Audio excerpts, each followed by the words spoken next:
చేస్తూ అందరి ప్రశంసలను పొందుతూ ఆనందంగా జీవనం సాగిస్తుండేది. చారుమతి సద్గుణములను మెచ్చి ఒకనాటి రాత్రి వరలక్ష్మీదేవి ఆమె కలలో సాక్షాత్కరించింది. ఓ చారుమతి, నేను వరలక్ష్మీ దేవతను.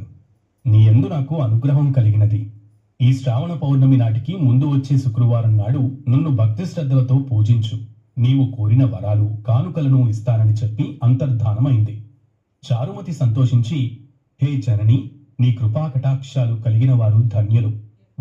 మా ఇంట్లో వరలక్ష్మి వ్రతం మొదలైంది.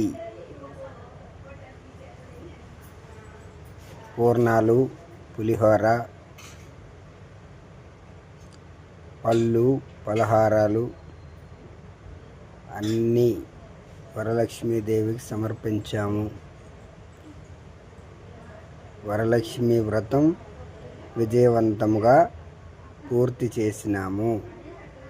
ఆ వరలక్ష్మి వ్రతం యొక్క ప్రతిఫలం ప్రజలందరిపై ఉండాలని మనస్ఫూర్తిగా ఆ వరలక్ష్మీదేవిని వేడుకున్నాము.